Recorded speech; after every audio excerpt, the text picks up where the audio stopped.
The videos on this channel are intended for mature audiences only. Viewer discretion is advised. Welcome back to another set of chilling true horror stories, animated just for you. These are based on real submissions sent to us. Let's dive in. This first story comes from an anonymous submission. About 3 years ago, I was under a lot of stress from dealing with people every day. I just wanted to be completely alone. So I decided to go camping in a really remote spot in the forest. When I got there, I started setting up my tent. Suddenly, I heard rustling behind me. I turned around fast, but there was no one there. Then, after a moment of silence, I heard someone laughing from behind a tree. I yelled, "Who's there?" A quiet male voice answered, "I'm not telling you." I figured it was just some idiot pranking me, so I said politely, "Look, please leave. I came here to be alone." No response. I ignored it, finished setting up, and went inside the tent. Later that night, I was watching YouTube videos on my phone and eating a canned meal when the voice spoke again right outside my tent. "Going to sleep now." I jumped out of the tent and shouted, "Who are you? Have you been here this whole time?" He replied calmly, "I'm really good at hiding." I was starting to lose my patience. "Hey, stop messing around and come out here." I heard footsteps. He sprinted to another tree and hid again. Then complete silence. After a long pause, the voice said, "That tent is going to be your coffin." That was it. I started tearing down the tent as fast as I could. He yelled after me, "Where do you think you're going? Do you have any idea how long I've been waiting to roast you?" I sprinted to my car, locked the doors, and floored it. He chased after me and slammed his hands against the windows, and his hands looked enormous, almost twice the normal size. I managed to get away, called the police, and made it home safe. But even now when I think about it, my breathing gets fast and shallow. I still don't know who or what he really was. Next up, I want to share a story that happened to me when I was just 9 years old. Something that has stuck with me ever since. My dad decided to take me on a trip to visit Loftus Hall, which is famously known as one of the most haunted mansions in all of Ireland. Now at that age, I was completely fascinated by haunted houses, so you can imagine my excitement. This was the real deal. Loftus Hall itself is an incredibly old building with a long and storied past.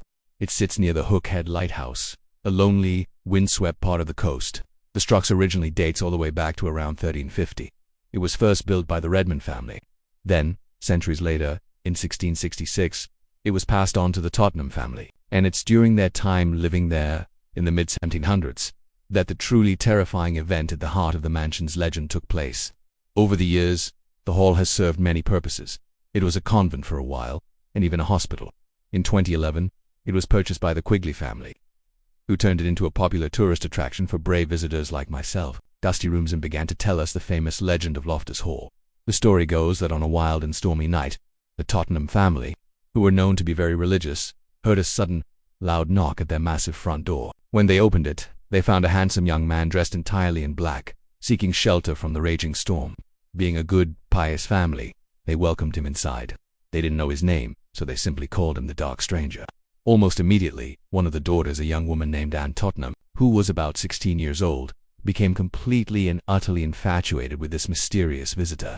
She followed him everywhere, captivated by his charm and dark good looks. One evening, the family and their guests were gathered together, playing a game of cards to pass the time.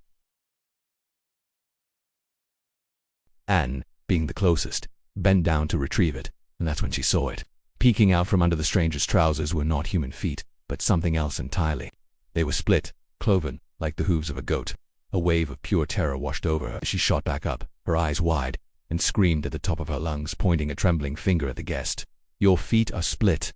In that exact moment, the handsome stranger's form contorted. He burst into a column of fire, shot straight up through the ceiling with a deafening roar, and vanished into the stormy night. He left behind a gaping hole in the ceiling, a hole that, according to the legend, no one could ever properly repair. No matter how many times they tried to patch it, the hole would always reappear. From that night on, Anne Tottenham was never the same. The charming, lively young woman was gone, replaced by a shadow of her former self. She completely stopped speaking. She lived in a state of constant, paralyzing fear, refusing to eat, and would spend all her days just staring out the window, as if she was waiting for the Dark Stranger to return for her. Her family, at a loss for what to do, eventually felt they had no choice but to lock her away in her favorite room, the tapestry room, for her own safety. She remained locked in that room for the rest of her life.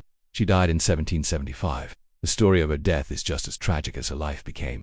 When her family finally unsealed the door and found her body, they discovered her arms and legs were twisted into horrific, unnatural positions. It was said that her soul had been twisted forever by the shock of seeing the devil himself in her home. Ever since, people have claimed that her tormented spirit haunts that very room. Visitors have reported hearing strange whispers, disembodied footsteps echoing in the empty hall, and feeling an intense, bone-chilling cold that has no natural explanation. So, there I was, 9 years old, listening to this terrifying story. After the guide finished, we were allowed to explore that part of the mansion. My heart was pounding, but my curiosity was even stronger. I walked up to the door of Anne's room, the tapestry room.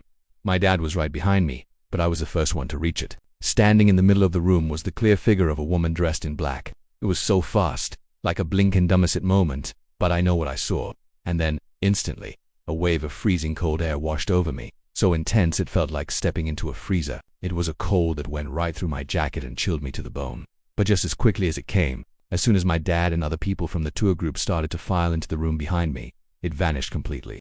The air returned to normal. I stood there shivering, not from the cold anymore, but from the experience. I truly believe, with all my heart, that what I saw was the ghost of Anne Tottenham. Years have passed since that day. The property has changed hands again, and unfortunately, Loftus Hall isn't open to the public anymore. You can't go on those ghost tours like I did.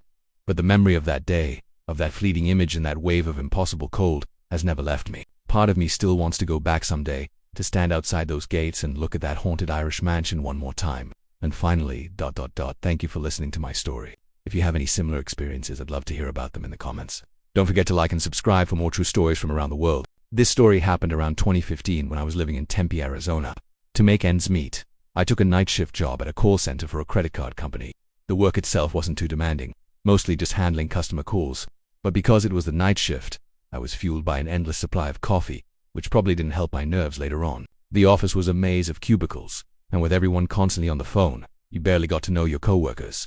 One of them was a woman named Amber. We sat near each other, but for the first 6 months we probably exchanged fewer than 10 words. Our interactions were limited to brief nods or a quick hello in passing. I didn't think much of it. That's just how call center life could be. But then, one night, things took a very strange turn. I was in the break room, getting another cup of coffee, when Amber stormed in, looking furious. She slammed her headset down on the counter and then turned to me, her eyes blazing. "I've explained this 3 times already," she hissed. "How do you still not understand?" I was completely taken aback. I hadn't even been talking to her. I just stared at her, confused, thinking maybe I'd misheard. Seeing my expression, she quickly tried to backtrack. "Oh, sorry," she said, forcing a smile. "I was just talking about this impossible customer on the phone. They're driving me crazy." Her explanation made some sense, but the way she had directed her anger at me felt personal and unsettling. It left a bad taste in my mouth, and I couldn't shake the feeling of irritation for the rest of my shift.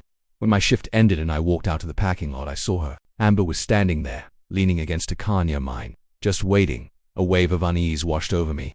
I decided I needed to address what happened in the break room. I walked up to her and said, "Hey, what was that all about earlier?" She looked up, and a slow, unnerving smile spread across her face. "Oh," she said, her voice dripping with satisfaction. "So it bothered you."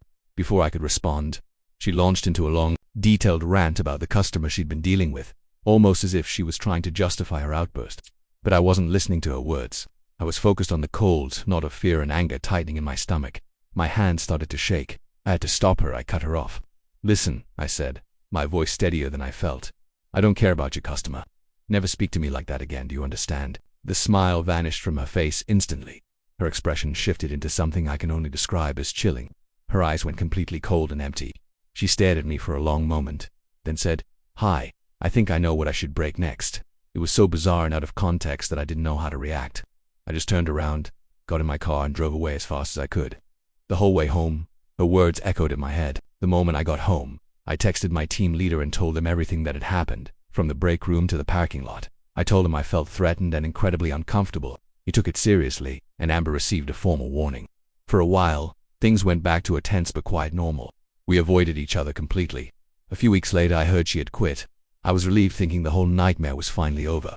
I was wrong. A few days after she quit, I finished my shift and walked out to my car, and there she was again, standing in the exact same spot, waiting. My heart hammered against my ribs. "Hey," she said, as if nothing had ever happened. "I was wondering if you wanted to grab some food. My treat. I want to apologize." Every instinct in my body was screaming at me to say no, to get in my car and leave. But another part of me, the part that's maybe too polite or too naive, felt a strange pressure to accept. Maybe she was genuinely sorry. Maybe I was overreacting. Against my better judgment, I heard myself say, "Sure, okay." We went to a nearby 24-hour diner. The place was mostly empty, which only amplified the sterile, awkward silence between us. Her apology was brief and insincere. She mumbled something about being stressed out, and that was it. For the rest of the meal, she barely spoke. She just stared at me. It wasn't a normal stare. It was an intense, analytical gaze, like she was studying a specimen under a microscope. I felt so exposed and uneasy, I could barely eat. I made an excuse and left as quickly as I could. I thought that would be the end of it. But the very next day she texted me again, asking to meet at the same diner. I don't know why I agreed. Maybe I was morbidly curious. Or maybe I felt like I needed to understand what was going on to protect myself. So, I went. We sat in the same booth, and the intense staring started again. This time, however, she broke the silence. "There's something I've always wondered," she said, her voice low and even. She leaned forward slightly, her eyes locked on mine. "How do people live like that? How does everyone manage to keep living while holding back the urge to kill someone?" My blood ran cold. The air in the booth felt thick and heavy. She continued, her voice dropping to almost a whisper. "They're so good at suppressing it, but I'm not anymore." She leaned in even closer, so close I could feel the warmth of her breath. "For example," she said softly, "I am trying to decide right now whether or not I should stab you with a knife." Time seemed to stop. My fight-or-flight response was going haywire. I could feel the adrenaline coursing through me, but my mind went surprisingly clear. I knew that showing fear would be the worst possible thing I could do. I had to take control of the situation. I held her gaze, refusing to look away. I didn't raise my voice. I spoke calmly and deliberately. "You are not like most people," I said. "And honestly, I pity you." I saw a flicker of surprise in her cold eyes. I pressed on. "You're going to spend the rest of your life suppressing a dream that can never come true. You'll never be able to act on these urges without destroying your own life. And that must be a miserable way to exist." I slowly stood up from the booth, never breaking eye contact. I put some money on the table, turned my back on her, and walked out of the diner without looking back. I was shaking, but I felt a strange sense of victory. She never contacted me again. I never saw her again. To this day, I still think about that night. I wonder what kind of person she really was, what darkness she was fighting, and what she might have done if I had reacted differently. It's a chilling reminder that you never truly know the people you work with, and sometimes, the most terrifying monsters are the ones who sit in the cubicle right next to you. Thanks for listening to my story.